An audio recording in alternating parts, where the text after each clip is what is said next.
Okay, welcome back investors. In this video, I'm going to talk about when to buy, when to hold, when to sell a stock. Listen, there are three difficult questions in the market. The least of the three difficult questions for me personally is when to hold a stock. So you bought it already, and should you continue to hold it or not?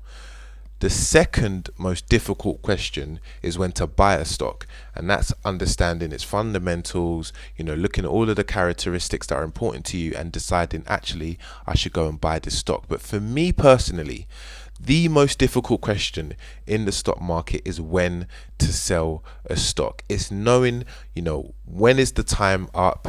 Actually, should I get rid? Should I realize my profits and potentially reinvest that into something else? And in situations like today, where the market is at all-time highs and stocks just continue to soar, the question I'm going to try and uncover in this video is: should you buy? Should you sell? Should you hold? So if you want to know more, please like, please comment, please subscribe, help the channel get to 4,000 subscribers so we can get the world of investing out to more people in a clear, simple and transparent manner. I'm on eToro at the moment, where I get a lot of notification. A lot of my market notifications typically come from eToro. It just helps me stay nicely abreast of what's going on, and I get a lot of price alerts and pricing information pushed to my phone. I'm sure there's loads of other sources, but just because I use eToro, I get that from eToro. And what you can basically see here is new 2-year record high. XLI crosses $82.90. New 2-year record high. Salesforce.com, which is one of the stocks on my watch list, as you guys saw in my previous video on the 17 growth stocks, crosses $173. New 2-year record high. Adobe Systems crosses $333. Alphabet, Google reaches another peak, trading at $1,396. Apple reaches another peak, trading at $300. New 2-year record high. Shopify crosses $419, and you guys know that I hold Shopify as a stock I bought within the last 5 weeks, and obviously it's been going strength to strength for me. Moody's Corp reaches another peak, trading at $243, and the one that I know a lot of you guys have, and some of you who are in the position like me who wish they had it but didn't pull the trigger, Tesla Motors reaches another peak, trading at $460. And I'm going to try and answer today, if something's at an all-time high, should you continue to buy? Should you sell? Should you hold? Etc. So when we look at the graphs, you can see Adobe right now is at an all-time high. I'm looking at the max graph, so you can see, from the beginning of time or whatever to now, Adobe right here is at an all-time high. You can see Apple is at an all-time high, but I'm going to go back and talk a bit more about Apple because that's an interesting story right there. Salesforce.com, all-time high. Shopify, again, the stock that I hold, is sitting at an all-time high. Google is sitting right now at an all-time high.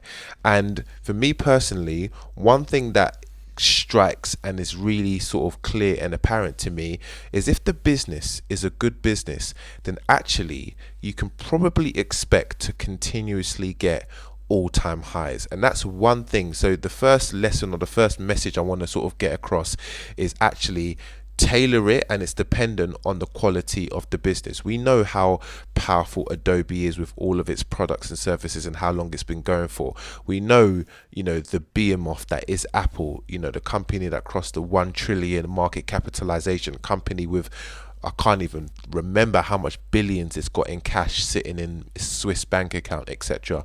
With all of the phones, the market share, it's got a very strong specific moat from its hardware business, but also now its services business as well. We know that Salesforce, in terms of cloud computing, is probably the powerhouse and the leader in cloud computing. It has so many websites, so many businesses, run different parts of their ecosystem on Salesforce. It has a very, very strong presence from an enterprise standpoint, and obviously it's continuing to go from strength to strength. Shopify, a stock that I personally hold, I personally like, I think has an extremely strong moat and selling point, enabling this economy of entrepreneurs to basically create websites, create platforms, and be able to sell all their great little cool gifts and services. Sorry, not gifts and services, all their great, gifts and merchandise and all of the different products that they're basically creating. Google, which, basically owns the internet. We don't even need to talk too much about, what Google does in the search space. But then when you think about YouTube, which is what you guys are all watching me on right now, when you think about paid search and all of its paid advertising that it does, and then you think about all of its other products from maps through to I don't know, AdSense, through to a whole bunch of other things that Google has. Obviously its domination and its market share is actually, it's understandable. And I think the key thing for me is that when a company has a really understandable business and an understandable dominance and an understandable market share and great products and services that people buy, then actually all-time highs should be expected. You shouldn't really expect it to be dropping. You should hopefully expect it to continue to rise as it continues its dominance and continues to exert its authorization in the business world. And therefore, actually, finding your time to buy in should just be whenever you feel like it's the right potential time. I'm going to talk about this man here. This man is called Jeremy Siegel. He's a professor of finance at Wharton Business School, and he's the one that predicted the Dow Jones would hit 20k back in 2015. I think this market is fully valued and not undervalued, he says, but I don't think it's overvalued, says Jeremy Siegel. He's saying it's fully valued. It's expected. It's where it should be. Things are priced in correctly. We're seeing companies at their true valuations. There is no room, there's no wiggle room at the moment. And if they do more good things, then potentially it will continue to rise. But they're not overvalued, and they're certainly not undervalued at this current juncture. Actually, one of the dangers is that people could be throwing risk to the wind, and this thing could be a runaway. We sometimes call that a melt up, and that produces prices too high. And then if there's a shock, you come down to earth, and that could impact sentiment. And one of the thing I basically read from this here is the whole FOMO aspects, momentum trading, momentum investing, where people see things are rising, they start to chuck money in, and then actually the prices that you're seeing are unrealistic valuations, of which then its true intrinsic value kicks in. Prices then start to come down, people start to lose a bit of money, and that obviously impacts the sentiment, which then could potentially further increase the amount of selling pressure that you might see on the stock. I want to read a bit more of this article because there's some really interesting points here. That is Jeremy Siegel, professor of finance at the University of Pennsylvania's Wharton Business School of Business, expressing what he perceives as one of the biggest market risks in 2020 in an interview with Barron's Group Market Brief, which aired on Monday. The Wharton professor, who forecast that the Dow Jones Industrial Average would see 20,000 at the end of 2015, says the market fundamentals are sufficient to support the recent run-up in US equity benchmarks, but worried that euphoria or melt-up could take stocks to unsustainable peaks.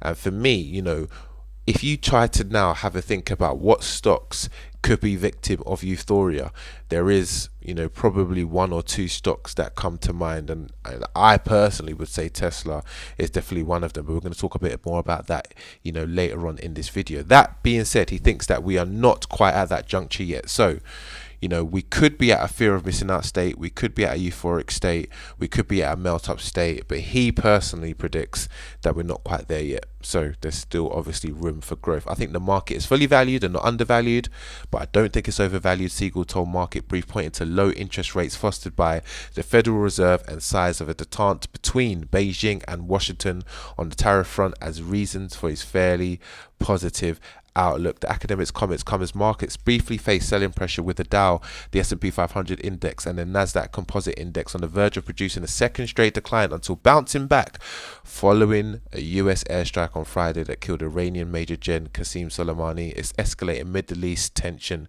that could ripple across the globe. And why I really wanted to call out that point just shows you that there are always two parallel factors that I encourage you guys to consider when you're looking at your stocks, whether you're buying, whether you're selling, whether you're holding. There are always two parallel factors: the microeconomic factor, which is the stock, the business, what's going on with the company itself, and also the macroeconomic landscape. And that is always going to have a material impact on what happens with the market as a whole, and obviously potentially with some of your stocks as well.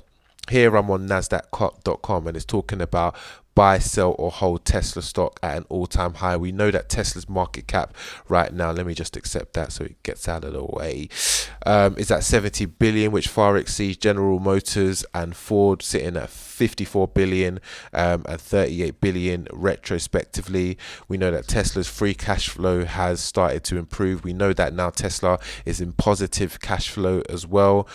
We know that it's had a two positive quarters at least, I think, or one positive quarter that actually triggered a lot of its growth. We know about what's going on in Shanghai with its new factory, and obviously a lot more markets, a lot more cars coming into the market and a lot more deliveries being made. But that being said, despite Tesla's great progress in production efficiencies, higher volume deliveries, and outlook for Tesla's China-made Model 3 and its upcoming Model Y, investors should keep in mind that the stock's valuation largely prices in more astounding growth. What it's basically saying here is that this current valuation, the 70 million, and the share price that you're seeing at the moment largely prices in a lot of the great growth that you can expect to see with Tesla. So in this specific context, where we look back at the whole Jeremy example to say whether a stock is undervalued, overvalued, or fully valued, what we're basically kind of illustrating here, and this is obviously nasdaq.com's opinion, is potentially Tesla is slightly overvalued, and a lot of the stuff, or it's definitely fully valued, a lot of the stuff is already priced in. Tesla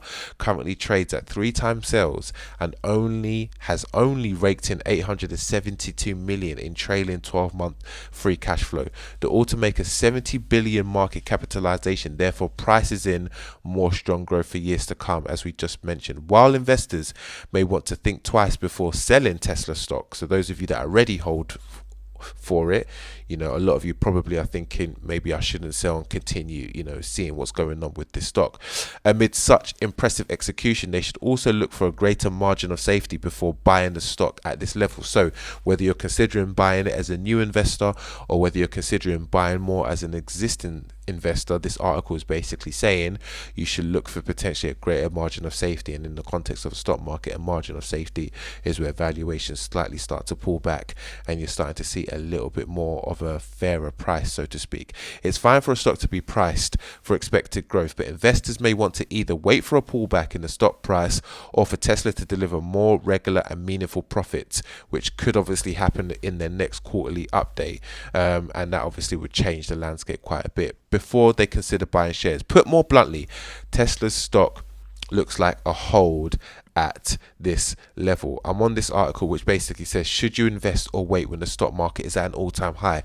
The stock market has been on a bull run, hitting numerous all-time highs for the last 8+ years, and it's not clear when it will end. Whenever there's been an extended bull run, one question that comes to mind: should I invest in the market now or wait until a pullback? I remember receiving a DM from someone that hasn't actually invested into the stock market yet, and they actually said to me, Curtis, the market is at an all-time high now. Should I invest or should I wait for the recession? And my response to him was the whole time in the market versus time in the market, and I would rather you actually get into the market and actually start investing.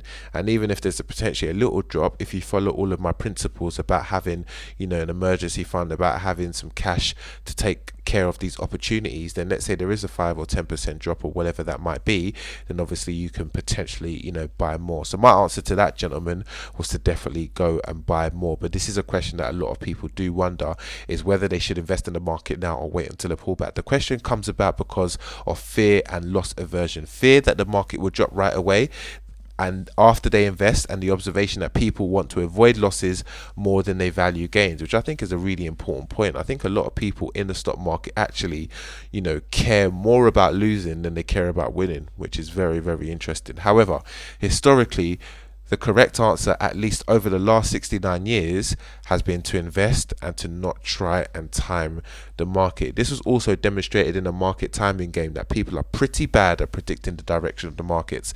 And given the upward trend of the market, it's simpler and more likely than not better to just stay invested into the market. A lot of people ask me for price predictions. And my answer is always I don't know.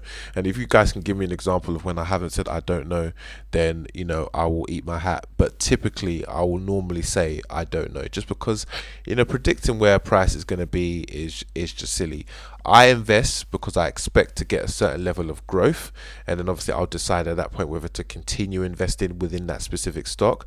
But saying that Tesla's going to hit $3,000, I just think people are just trying to grab headlines, personally speaking. That's just my theory.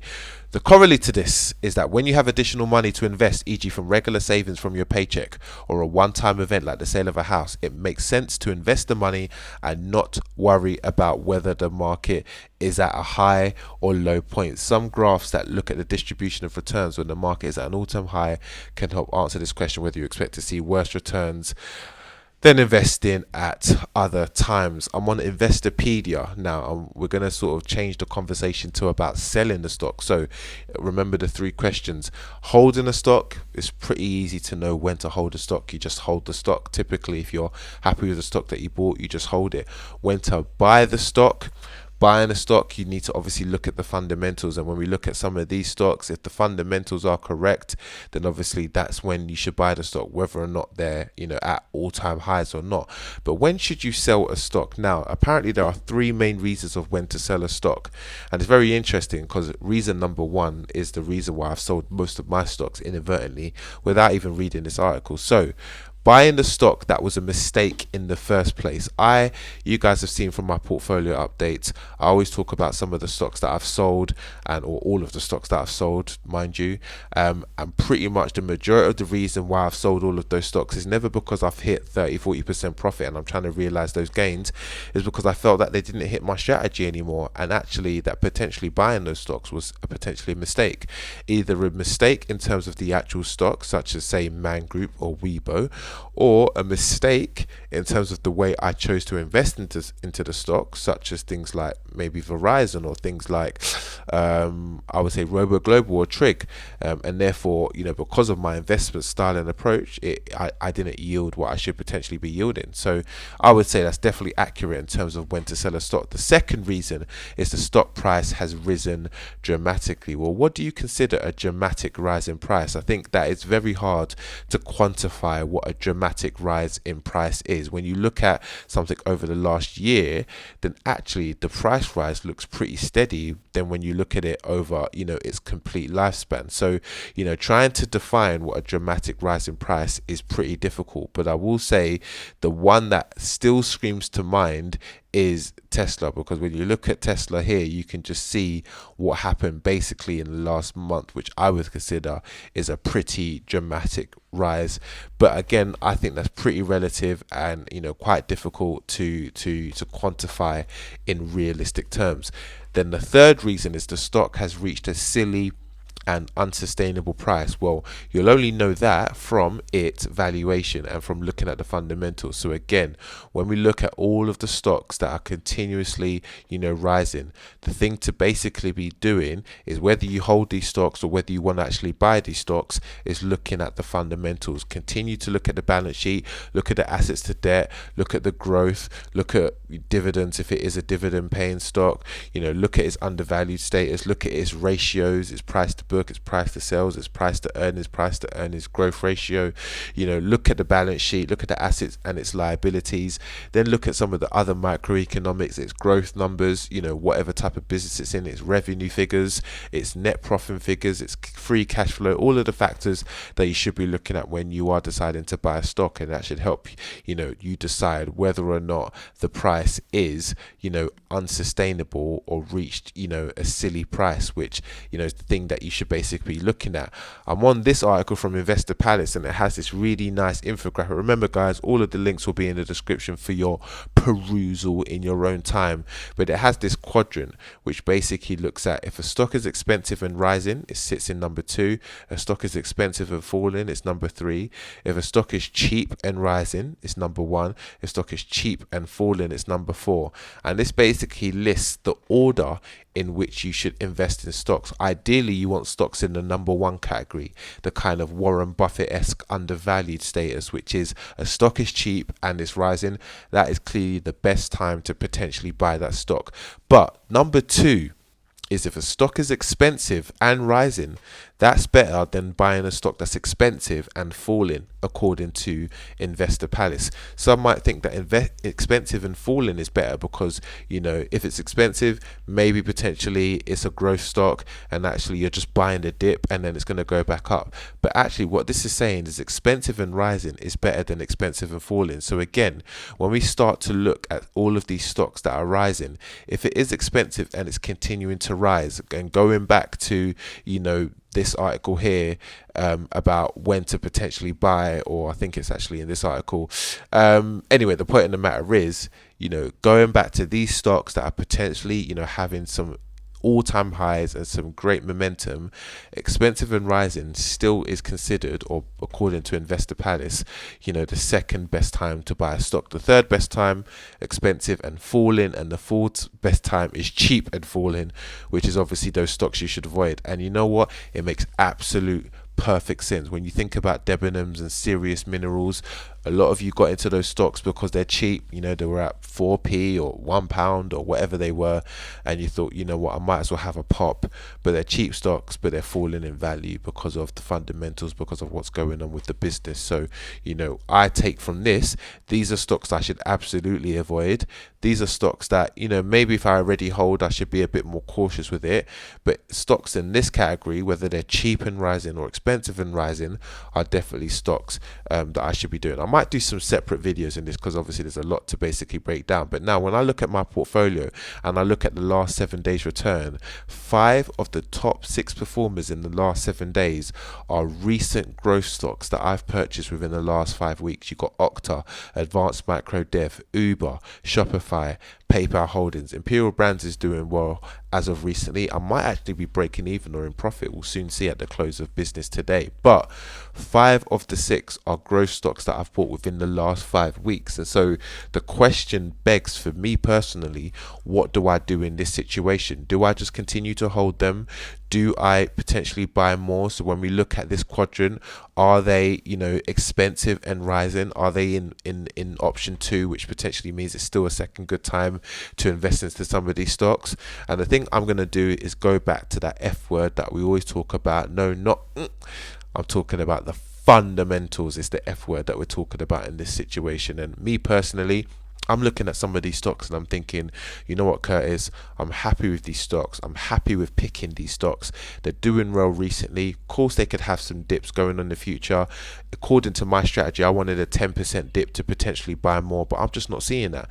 And actually now going to some of this article information, I might be looking at the fundamentals and saying, you know what, it's probably better for me to add a bit more money now, even though they've gone up 10, 15, 20%, some of them since I bought them, rather than wait till September and be disappointed that I never added or deposited or allocated more funds and actually benefited from those rises. So I'm going to be taking a long, hard, strong look at all of these 5 growth stocks that are sitting in the top 7 for me over the last 7 days, sitting in the top 6 for me in the last 7 days, and actually deciding, you know what, in my next round of investment, should I actually take the opportunity now to buy more rather than try and wait for a 10% dip? Should I be buying more of these stocks because I think they're good businesses and they're going to continue to rise, and then obviously take it from there? And for me, the question for you guys is trying to understand when you should buy, sell, or hold some of your stocks. So listen, get in the comments. I know a lot of you guys have got Tesla that's doing really well at the moment, sitting at all-time highs. I think some of you are sitting at over 100%, which is absolutely phenomenal. But I do get a lot of questions in the comments and in my DMs on Instagram on whether or not you should continue to buy, or whether you should hold, or whether you should sell. And like I've basically said, I think definitely the hardest thing is to define when to sell. When to hold is pretty simple. In situations where things are rising, you might as well hold. Even if there is a marginal pullback at some stage, you can always sell when you start to see it declining, which is what you basically can kind of see here. And when to buy some of these stocks, going back to the fundamentals, because it's perfectly fine for stock to be hitting all-time highs. When we look at Apple, all-time high, all-time high, all-time high, all-time high, it had a nice cyclical drop all of the time, and now it's sitting at an all-time high. Maybe or maybe not there will be a drop, but with a company like Apple, with its moat, with its absolute dominance, then potentially continuing to buy something like this might not actually be the worst decision. And trying to worry about whether it's going to drop back to 250 or 233 or 278, potentially irrelevant. If it does do that and you've got some spare capital, that could be a time to buy more. So yeah, get in the comments, let me know what you're doing with this current all-time high season. Some of you guys, I know I did a survey on when if you think a recession is going to come this year. 48% of you guys think a recession is going to come this year, so thank you to everyone that completed that survey. But 52% of you don't think a recession is going to come this year. We can see that even with some of the the impending macroeconomic tensions that are appearing at the moment, that's actually having a potential positive impact. We've got the general election, so there's going to be a lot of macroeconomic factors. We've got Boris Johnson in office, so even from a UK standpoint, stocks are going in the right direction. And I don't know if we're in a bubble, but when will this bubble burst, and should you continue to buy stocks at this current price? And I personally think that actually, when you really look at it at face value, it's actually not such a bad thing to continue to buy into the market as it's currently rising at the current moment. But obviously making sure you still have your risk and your cash and some of the other factors. So yeah, get in the comments, let me know what you're doing currently, and I will catch you next time with another investment video. I know this is a bit of a long one, but thank you for your attention, and I'll speak to you soon, guys.